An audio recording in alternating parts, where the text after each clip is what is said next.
விதைக்கிற நேரத்தில் வீட்டில் தூங்கிட்டு அறுக்கிற நேரத்தை அருவாளை தூக்கிட்டு வந்தால் என்னடா கிடைக்கும் அப்படிங்கிற மாதிரி தான். கண்கட்ட பின்னே சூரிய நமஸ்காரம் அப்படிங்கிற மாதிரி அடித்து தூக்கி போட்டு எல்லாத்தையும் போட்டு கொடுப்பாரு. இப்போ மயிலோட அம்மா வந்துக்கிட்டு என்னைய மன்னிச்சுக்கங்க, ஏதோ தெரியாமல் பண்ணிட்டேன் அப்படின்னா எவன் மன்னிப்பான்?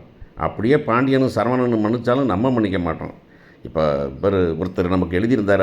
அவர் எழுதியிருக்கும்போது இருக்கார், இதை ரொம்ப லவ் பண்ணாங்க இவரை, சரவணனும் நல்லா தான் வச்சுருந்தான், ஆனால் பொய் சொல்லிட்டாங்க, ஆனாலும் கடைசியில் காதல் வெல்லும் அப்படின்னாக்கா, இந்த காதல் வெல்லும் தான் இருக்குது. இருந்தாலும் மனுஷங்கிறவனுக்கு கொஞ்சம் சுரணம் இருக்கும் இல்லையா? மனுஷனுக்கு வேதனை இருக்கும் இல்லையா? மனுஷனுக்கு அவமானம் இருக்கும் இல்லையா? அந்த அவமானத்துலேருந்து படக்குன்னு எந்திரிச்சுலாம் வெளியே வந்துட முடியுமா அப்படிங்கிறது தான். அஃப்கோர்ஸ் இந்த கதையில் இன் கோர்ஸ் ஆஃப் டைம் எப்படியாவது மயிலை கொண்டாந்து உள்ளார திணிக்கிறதுக்கு வழி பண்ணுவாங்கன்னே வைங்களேன். ஆனால் என்னன்னாக்கா அது அது சுட்ட செங்கல் திரும்பி ஒட்டாது அப்படிங்கிற மாதிரி. அது மண் இல்லையே, அது சுட்ட மண் இல்லை. அதனால் இது பச்சை மண்ணாக இருந்தால் பரவாயில்லை அப்படிங்கிற நிலைமை தான். ரெண்டாவது, இப்போ பண்ண திமிருக்கெல்லாம் நம்ம பாக்கியத்துக்கு பாக்கியம் பண்ண திமிருக்கெல்லாம் அனுபவிக்கணும் இல்லையா? அப்போ என்ன பண்ணுறாங்க, இங்கே போலீஸ் ஸ்டேஷன்லேருந்து அந்த பொண்ணு நம்ம அது கோமதி ஹாஸ்பிட்டலில் போய் பண்ணிடுறாங்க. ஏன்னா மாத்திரை ஒழுங்காக சாப்பிடலை அப்படின்னு. ஒரு ஜெயிலில் போடுறது அப்படின்னாக்கா இதில் எல்லாமே அவங்க கவனிக்கணும் அப்படிங்கிறது ஒன்று இருக்குது. நமக்கு தெரியும், நார்மலாக அவங்களுக்கு சாப்பாடு வாங்கி தரணும், எல்லாமே அது ஸ்டேஷனோட செலவு. வழக்கமாக இங்கே என்ன பண்ணுவாங்க, நம்ம ஊர்லலாம் அப்படி பண்ண மாட்டாங்க. என்ன பண்ணுவானாக்கா, நம்ம வாங்கிட்டு வர முடியாது அப்படிங்கிறத நம்ம வாங்கி கொடுத்துருவாங்கிறதுனால அவங்க நமக்கு பைசா குடும்பத்துக்காரவங்க கொடுத்து காசை கொடுத்து வாங்கி கொடுக்க சொல்லுவாங்க.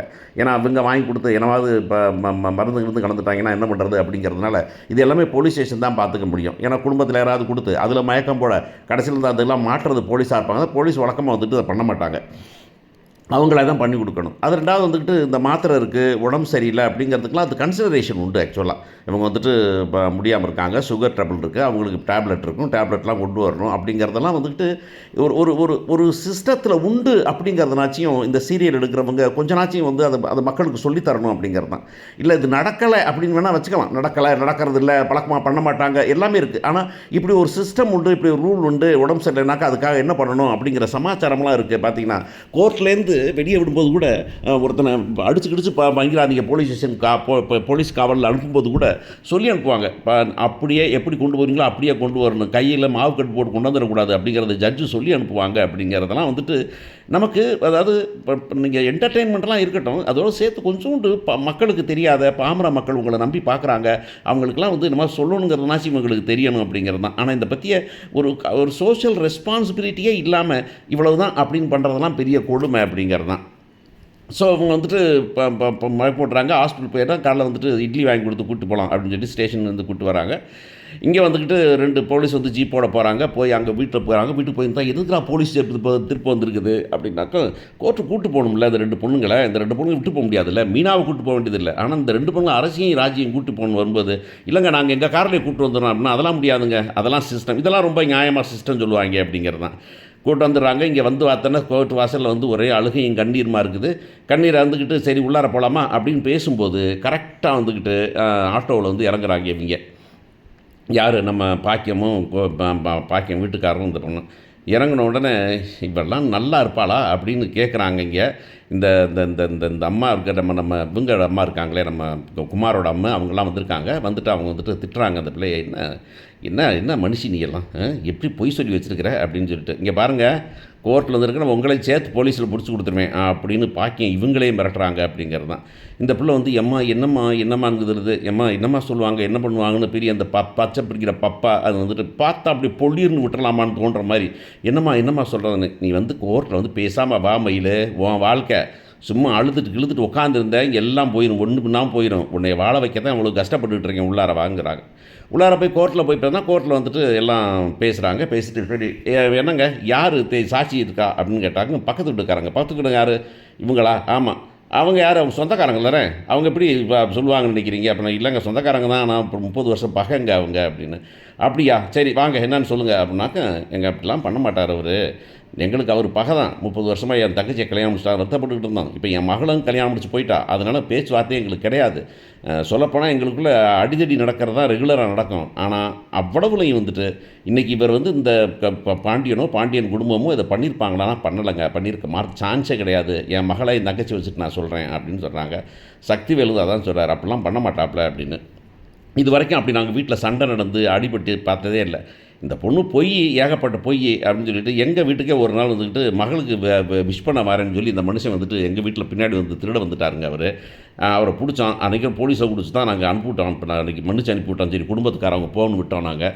ஆனால் பார்த்தீங்கன்னாக்கா இவங்க வந்துட்டு இல்லாதெல்லாம் கேட்டு பாருங்க அப்படின்னாக்கா, என்னம்மா என்ன சொல்கிறேன் அப்படின்னாக்கா, அப்படிலாம் கிடையாதுங்க, நாங்கள் ரொம்ப ரொம்ப ஊரில் நியாயமாக வளர்ந்துக்கிட்டு இருக்கோம் அப்படின்னு சொல்லும்போது, மீனா ரொம்ப நியாயமாக வளர்ந்துக்கிட்டு இருக்கிறீங்க அப்படின்ட்டு, இங்கே பாருங்கள் சார் இந்த நகையெல்லாம் பாருங்கள் அப்படின்னு மீனா நகையை காமிக்கிறாங்க. என்ன நகைனாக்கா, இந்த 80 பவுன் நகை போட்டுங்க 8 பவுன் இந்த இது போடுறாங்க சார் அப்படின்னு. ஐயோ நான் நல்லா தான் போட்டேன் அப்படின்னு உடனே மீனா வந்து ப்ரூஃப் கொடுக்குறாங்க. எங்கே வாங்கினீங்கன்னு சொல்லுங்கள், 80 பவுன் எங்கே வாங்கினீங்கன்னு சொல்லுங்கள் இப்போ அப்படின்னு சொல்லி போகும்போது ஒன்றும் பண்ண முடியாமல், என்னம்மா ஒத்துக்கிறியா, பொய் தான் சொன்னியா அப்படின்னா, இல்லைங்க மகளை வாழ வைக்கிறதுக்காக பண்ண, மகளை வாழ வைக்கிறதுக்காக பொய் சொல்லி ஒரு குடும்பத்தையே உள்ளார வைப்பியா, சரி விசாரித்ததில் வந்துட்டு அவங்க அதை ஆளுகள் இல்லைன்னு தெரியுது, போலீஸ் நீங்கள் நல்லா விசாரிக்கலையா, நீங்கள் விசாரிக்காமல் கேஸ் ஃபைல் பண்ணிட்டீங்களா, என்ன சார் பண்ணுறது, வரதட்சணை கொடுமை அப்படிங்கிறப்ப வந்து நாங்கள் விட்டால் எங்கள் மேலே தப்பாயிரும்ல அப்படிங்கிறாங்க. சரி ஓகே இப்போ உடனே விடுதலை பண்ணுறேன், நீங்கள் கையெழுத்து போட்டு கோர்ட்லேருந்து நேராக வீட்டுக்கு போயிடலாம் போங்க நீங்கள் அப்படின்னு சொல்கிறாங்க. சரின்னு வந்து கையெழுத்து போட போனதாக்கம் ஒடியாருது மயில், அம்மா நம்ம மாமான்ட்டு வருது, மாமான்ட்டு வந்தாக்க இதை பார்த்துட்டு மூஞ்சியை பார்த்துட்டு அப்படியே இந்த இதை இந்த மாதிரி அசிங்கமாக பார்த்தோம்னா பார்ப்போம்னா அந்த மாதிரி பாண்டியன் ஒரு முடிப்பார், அந்த மாதிரி முடிக்கிறாரு. நீ பாரு சரவணன் இங்கே பாரு, இங்கே முன்னாடி வந்து நான் அடிச்சே கொண்டுருவேன், ஓடி போயிடங்கிட்டாது அப்படிங்கிறாங்க. போலீஸ் அப்போ பார்த்துப்பாங்களே சார், முதல்ல உங்களை தூக்கிடுங்க, முதல்ல அனுப்புங்க, வெளியே அனுப்புங்க, அந்த அந்த அந்த பொம்பளையெல்லாம் அனுப்பிவிடுங்க நீங்கள் அப்படின்னு. நான் எம்மா மாப்பிள்ளை என் மகளை வாழ வைக்கணுங்கிறதுக்காக எங்க உங்கள் வீட்டில் ஒரு பொம்பளை பிள்ளை இருக்குது, வாழ வைக்கணும்னா என்ன பொய் சொல்லுவோமா, வாழ வைக்கணும்னா எங்கள் வீட்டில் இருக்கிற பாப்பா ஒரு அரசியெல்லாம் ஒரு கேஸ் கொடுத்து அரசியை வந்து ஜெயிலில் உட்கார வைப்பியா நீ, என் பொண்டாட்டி இன்றைக்கி உடம்பு சரியில்லாத என்ன ஆயிருக்கு தெரியுமா உனக்கு, இங்கே பாருங்க எனக்கு இனிமேல் நான் இந்த விஷயத்தில் சரவண விஷயத்தில் என் பிள்ளை விஷயத்தில் நான் எந்த முடிவு எடுக்கிறதில்ல, சரவணன் என்ன முடிவு எடுக்கிறோம் அதுதான். ஆனால் சரவணா இந்த பிள்ளையை கூட்டி என் வீட்டுக்கு வந்துடாதரா அப்படின்னு சொல்லியிருப்பார். நீ தனியாக போய் கூட்டிட்டு இந்த வீட்டிலலாம் வைக்க முடியாது என்னால், வீட்டில் வச்சோம்னாக்க தலையில் கள்ள தூக்கி போட்டாலும் போட்டுரும் அப்படிங்கிறாரு. சரவணன் சொல்லிடுறாங்க, இங்கே பாரு மூஞ்சிலே முடிக்கக்கூடாது, நான் வக்கீல் நோட்டீஸ் அனுப்பியிருக்கிறேன், வக்கீல் நோட்டீஸ் நியாயங்கிறத வந்துட்டு ப்ரூவ் பண்ணுறதுக்கு வழி கொடுத்துருக்குறேன், நீங்கள் எல்லாம் பொய் சொல்லி எங்கள் மேலே கேஸ் போட்டிங்க இல்லையா, அதையும் சேர்த்து எனக்கு ப்ரூஃப் ஆகி போச்சு, நீங்கள் எவ்வளவு மோசமானவங்க அப்படிங்கிறது வந்து கோர்ட்லேயே முடிவு பண்ணி சொல்லிட்டாங்க. அதனால் வந்துக்கிட்டு நீ பாட்டில் மரியாதையாக கையெழுத்து போட்டு என்னமோ அப்படி உன்னை நானோ என்னையை நீயோ பார்க்க வேண்டிய அவசியம் இல்லை. ஆனால் இனிமே என்னாச்சும் போய் புத்தியா போல் இந்த மாதிரி பொம்பளை சொல்கிறதெல்லாம் கேட்டுட்டு வச்சுக்கமே வாழ்க்கை மின்னா போயிடும், அவ்வளோதான், எனக்கு ஒன்றும் தேவையில்லை, நீ வராத அப்படின்னு சொல்லிட்டு கிளம்பிடுறான். இந்த பிள்ளை ஓடி வந்துக்கிட்டு இங்கே வந்து மீனா சொல்லு மீனாங்குது, என்னத்தை சொல்ல கொடுக்குறீங்கக்கா, ஏக்கா நான் தான் சொல்லலக்கா கொஞ்சம் பொறுமையாக இருங்கன்னு. இல்லை அம்மா உங்கள் அம்மா சொல்லி தானக்கா இத்தனை பொய்யும் சொன்னேன், இத்தனை பொய்யும் சொல்லி மாட்டினதே அதனால தான், திருப்பி உங்கள் அம்மா சொன்னதுன்னு பொய் சொன்னீங்கன்னா உன் வாழ்க்கையை பற்றி உனக்கு கவலை இல்லைல்ல, எங்களால் ஒன்றும் பண்ண முடியாதுக்கா. இந்த சரவண மாமா எவ்வளோ அவமானப்பட்டிருப்பார், இந்த என் பிள்ளை அந்த 2 பேர் ராத்திரி போகிறோம் தூங்காமல் எவ்வளோ அவமானப்பட்டோம், நீங்கள் நல்லா தின்னுட்டு உங்கள் அம்மா சொன்னதை கேட்டு வந்தீங்களா நீங்கள், அதெல்லாம் முடியாதுக்கா நான் யார்ட்டையும் சொல்ல மாட்டேன் அப்படின்னா கோமதி வந்து ஏய் அவள்கிட்ட ரெடி பேசுறீங்க, பேசினாவே பாவம், கிளம்பி வாங்கடி அப்படின்னு சொல்லி கூட்டிகிட்டு போயிடுறாங்க. இந்த பிள்ளை தலையில் அடிச்சுட்டு அழுவுது, அழுவட்டும் என்ன பண்ணுறது பார்ப்போம்.